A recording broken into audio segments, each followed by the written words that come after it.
Do you like scary stories? Sorry, do you like scary stories? Because I have an awful one, and the worst part is, it really happened. Its unofficial title is The Hook, and there's a good chance you've heard it before, because basically everyone has. But what you may not have known is that the version you were told is different than what everyone else heard. And if you didn't know that, then you definitely don't know the story behind the story. I don't just mean the string of violent crimes that folklore experts believe inspired it. I'm talking about the unexpected and kind of hilarious way that this tale evolved from being a local legend to one of the most famous horror stories in the United States. Before we start, I just want to tell those of you who are rocking hook hands or prosthetics that this episode is not meant to mock you or imply that having an artificial limb is scary. I'm a monster! No, you're not. I firmly believe that the only scary thing about a one-armed man trying to scare someone is the fact that he feels his one arm is good for nothing but trying to scare someone. That's why I've always worn this button. Read the button, mister! The only scary thing about a one-armed man trying to scare someone is the fact that he feels that his one arm is good for nothing but trying to scare somebody. It's upside down. Because that's clearly how the villain in today's story felt. And maybe if society hadn't made him feel like a monster, then he wouldn't be creeping around Lover's Lane all by his lonesome. Remember to sacrifice a thumbs up to the algorithm gods, but not literally, or you'll end up with a hook hand yourself, and subscribe so you don't miss the rest of the spooky content coming this month. But while I've got you on the hook, I want to tell you about our sponsor, Squarespace. Just when I thought Squarespace had done everything possible to make website design easier, they simplified it even more with the introduction of design intelligence. Cutting-edge AI technology that combines Squarespace's 2 decades of experience as an industry leader and makes it possible for truly anyone to build a beautiful, personalized website that suits your specific needs. You just have to tell it what kind of business you're running and the color palette you like the most for the brand, and it'll flesh out a website with every key feature you need. And Squarespace has a ton of features, so no matter what business you're running, you can be sure you'll be covered. You can list homemade goods for sale, schedule appointments and classes with your clients, or even create a gallery for your art or a playlist for your music. Not only does Squarespace make it easy to run your business, it's also easy to get paid. You can sign up for Squarespace payments in a few short minutes and start accepting payments from your customers immediately, while making it super convenient for them by accepting all major credit cards and even giving them more ways to pay with popular payment methods like Klarna and Apple Pay. There's a reason Squarespace has been dominating the web design space for 2 decades. Just go to squarespace.com/JohnSolo or hit the link in the description to see why. And remember to use code JohnSolo for 10% off your first purchase. On a cool autumn night in rural Illinois, a high school junior named Elizabeth is on her first date with Tyler, a football player in the class above hers that she'd been crushing on since she was a freshman. The official date portion of the night was apparently over though, because as soon as they left the diner, something about Tyler's demeanor changed. He'd been a total gentleman all night. He picked her up at the front door, shook her parents' hands, agreed to have her home by 9, and even paid for her food. Only instead of taking her home like he promised, he took a detour to an isolated road that Elizabeth recognized as the local makeout point. Evidently, he wanted to be repaid for his generosity. He told Elizabeth that she was lucky to be out with a guy like him, and that he would take her out on more dates if she showed him a good time tonight like he did her. But Elizabeth, desperate to change the subject, turned on the radio, just in time to hear an emergency broadcast. Residents of Kane County should remain vigilant. At approximately 8 p.m. this evening, a patient was reported missing from the local asylum. The individual is described as mentally unstable, dangerous, and wielding a hook in place of his right hand. Listeners are advised to seek safety in their homes, lock their doors, and wait for the all clear from local law enforcement. Now, Elizabeth wasn't sure whether they were really in danger or not. Kane County was one of the biggest in the state, so the odds were low. But she saw her opportunity to play the part of the scared little girl and ask Tyler to take her home. And Tyler, ever the gentleman, ignored Elizabeth's request. Instead, he lunged forward, like his lips were suddenly magnetized to hers. But his romantic gesture was interrupted by the sound of scraping along the roof of the car. The two teenagers sat perfectly still, with nothing but crickets breaking the silence. But after a few minutes, they let out a breath. It was probably just a branch from the tree they parked under. Elizabeth requested to be taken home yet again, but Tyler responded by mocking her for being scared of a little twig. To which she responded, "That is not the little twig that I'm scared of." Tyler ignored or didn't understand Elizabeth's insult and leaned in to kiss her again.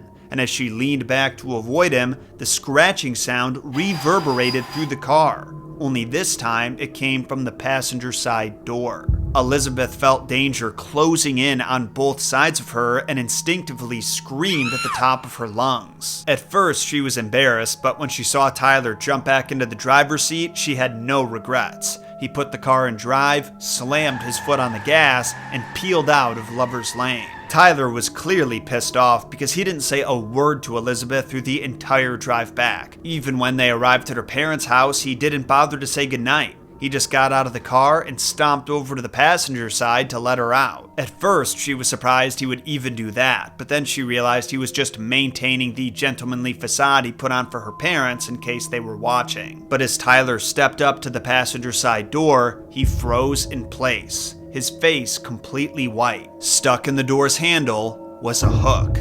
The inmate was that close to reaching them, and had they engaged in premarital sex, they probably would have died that night.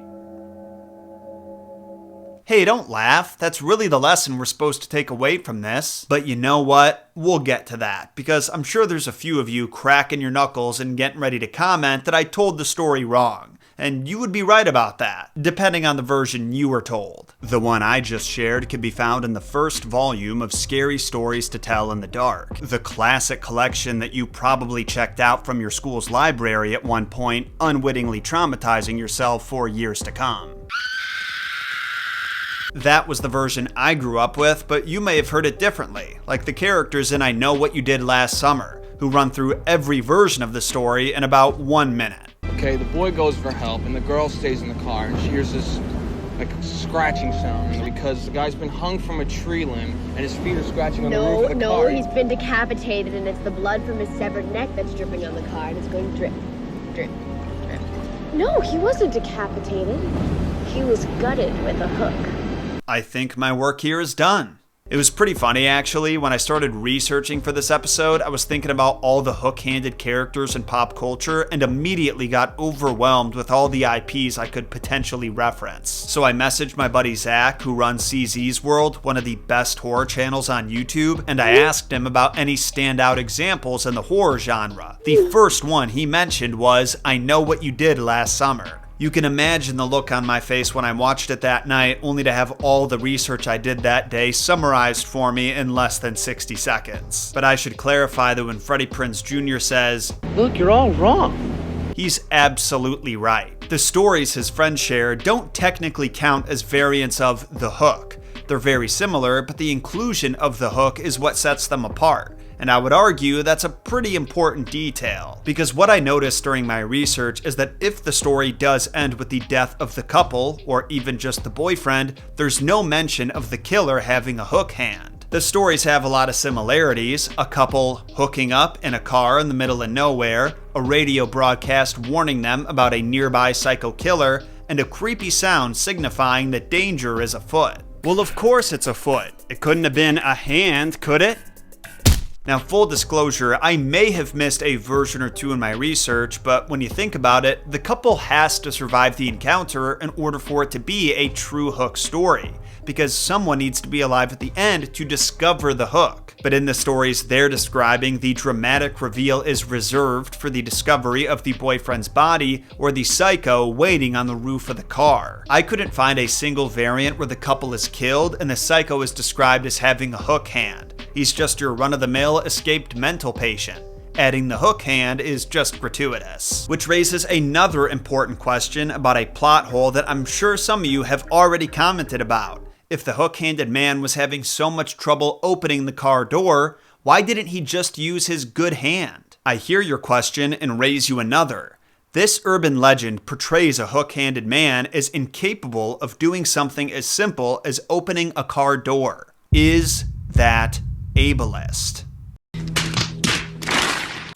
But seriously, there's a reason that hooks have been the go-to hand replacement since as early as the Middle Ages. It's an extremely effective shape. A hook allows you to hold a variety of objects without a gripping mechanism, like tools and lanterns, and the simple design was easy for any blacksmith to reproduce if you needed a replacement. Hooks also struck that balance between functional, fashionable, and affordable. Prosthetics that actually resembled hands were expensive on account of being so complicated to design and build, so only wealthy amputees could afford them, generals, politicians, etc. Which begs the question, where do pirates fall in all this? Nowadays, it's pretty much impossible for any movie, TV show, book, or video game about pirates to not include a character rocking a hook hand. But was this as common of a sight as we're led to believe? Would you even be surprised if I told you no? Don't get me wrong, it's absolutely possible that a few pirates had hook hands, but it wasn't 50-50 like Hollywood's made it out to be. Seafaring was incredibly difficult work, and as functional as the hook was, your captain and crew required everyone on board to carry the same load as everyone else, which was objectively not possible for most amputees. The hook-handed pirate trope is actually a somewhat recent development. I'm pretty sure it originated with Captain Hook, who first appeared in J.M. Barrie's stage play Peter and Wendy in 1904. So apparently Captain Hook is a way more badass villain than I originally realized, that he can lose his hand and still survive out at sea while commanding a whole crew. I guess it makes sense why so many pirates since then have tried to match his energy. This tangent's gone on longer than I expected, but the point I started out trying to make is that humans figured out the optimal replacement shape for our hands 1,500 years ago, and are still using it today, which is f***ing crazy. Now, of course, prosthetics today have come leaps and bounds with the materials and mechanics, making them more comfortable, lighter weight, stronger, and more durable, with modern hooks taking on a much less menacing shape, but all that was built on the foundation laid by the hook hands worn over a millennium ago. But the hook story can't be that old, so where did it come from? Is it really a true story? I'm happy to say these questions actually have answers, and they are not what I expected. Now, like any folktale, myth, legend, or tall tale, it's nearly impossible to know for sure where the HOOKMAN story was told for the very first time. Whoa, John, I thought you said it was a true story. It is. Or at least it was inspired by true events. Oh, f*** you. I hate it when movies do that. I know, I do too, but just hear me out, and if you're not satisfied with the payoff, you can take my left hand. I already found a replacement. We have one very big clue regarding the story's origins, and it comes from an unexpected source, a Dear Abby article. Doesn't this kind of look like a question mark when I turn it like this? Like, ooh, what's the mystery? Dear Abby was a popular advice column that was first published in American newspapers back in the 50s. Readers would send in letters seeking guidance about a predicament they were in, like a cheating spouse or an angsty teen, and the column's founders, Pauline Phillips and her daughter Jean, responded under the pen name Abigail Van Buren. Only the article we're looking at wasn't submitted by someone seeking advice. This kind-hearted young lady wanted to warn her fellow teenagers about the dangers of staying out past curfew to make out with your significant other. And I'm not joking. On Tuesday, November 8th, 1960, the very same day John F. Kennedy was elected president, the following article was published in the Orlando Evening Star, and it's the oldest written reference to the Hook story that we know of. Dear Abby, if you are interested in teenagers, you will print this story. I don't know whether it's true or not, but it doesn't matter, because it served its purpose for me. A fellow and his date pulled into their favorite lover's lane to listen to the radio and do a little necking. The music was interrupted by an announcer who said there was an escaped convict in the area who had served time for rape and robbery. He was described as having a hook instead of a right hand. The couple became frightened and drove away. When the boy took his girl home, he went around to open the car door for her. Then he saw a hook on the door handle. I don't think I will ever park to make out as long as I live. I hope this does the same for other kids. Now, my first thought after reading this was, there's no way this was written by a teenager. This has to be someone's corny-ass mom trying to scare local teens out of some late-night canoodling. Won't somebody please think of the children? I'm assuming because Makeout Point just so happened to be near her property. It's just impossible for me to read the line, "I don't think I will ever park to make out as long as I live. I hope this does the same for other kids," without thinking of that Steve Buscemi meme. So the sad reality is, there is a non-zero chance that one of the United States' most famous and original horror stories originated with a pesky old lady who couldn't keep her nose out of other people's business. A Karen. But there is also a non-zero chance that the source is legit and Jeanette can be trusted. And the reason I say that is because the danger that she heroically warned her fellow teens about was very real. There have been a number of Lover's Lane killings over the decades, but one of the earliest and most widely publicized was the Texarkana Moonlight murders. And that's probably the only time I can say the M word without YouTube's bots flagging me. I'm sorry that we can't have an adult conversation and content that's clearly not meant for kids anyway, but that's how YouTube wants us to play the game. As long as I don't get too detailed, I should be able to tell you this horrible story though, which took place in 1946 in the Texarkana region of the US, right on the border of Texas and Arkansas, in the counties of Bowie and Miller, respectively. On the evening of February 22nd, a young couple, James Hollis and Mary Lurie, had just left the movie theater together. Their date was supposed to be coming to a close, but they weren't ready for it to end. So they found a secluded road just outside of town to park their car and spend some quality time together, away from prying eyes. But while the two were enjoying the cool February night, their fun would come to a screeching halt when one of them noticed a man standing outside their car. He was wearing a white mask that appeared to be a pillowcase with 2 holes cut out of it and holding a flashlight, which he was shining through their windows. Before James and Mary really have time to process what they're seeing,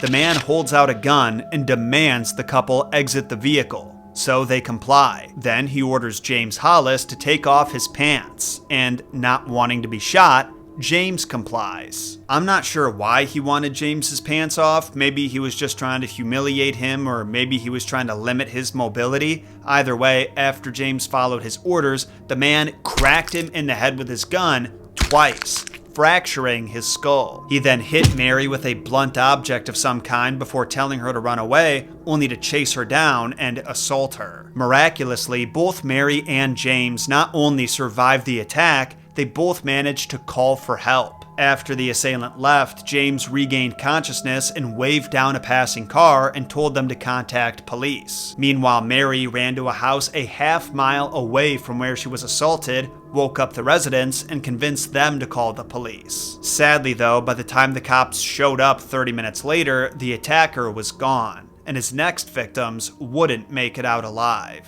2 more eerily similar assaults would take place in the following months. On the morning of Sunday, March 24th, the bodies of 29-year-old Richard L. Griffin and his 17-year-old girlfriend, Polly Ann Moore, were found dead in Griffin's car, with both of their bodies showing evidence of being posed after they were killed by a .32 caliber Colt pistol. Then, on Sunday, April 14th, the bodies of 15-year-old Betty Jo Booker and 16-year-old Paul Martin were found on North Park Road, which at the time was isolated and made of gravel. Paul was a former classmate of Betty Jo's and was giving his friend a ride to a slumber party across town after she got out of her band recital at the VFW. We couldn't verify all the details for how their final horrifying moments unfolded, but official reports say that Paul was shot 4 times while Betty had been shot twice and assaulted. By May of that year, the string of killings had put the Texarkana area into a state of panic, and citizens were buying guns and extra locks for their homes. Detectives worked in 24-hour shifts as they questioned 200 people, and at one point they even tried putting out bait for the killer by recruiting teenagers to sit as decoys in parked cars while officers waited nearby. And when they couldn't get teenagers, officers would volunteer themselves, along with some mannequins to play the part of their partners.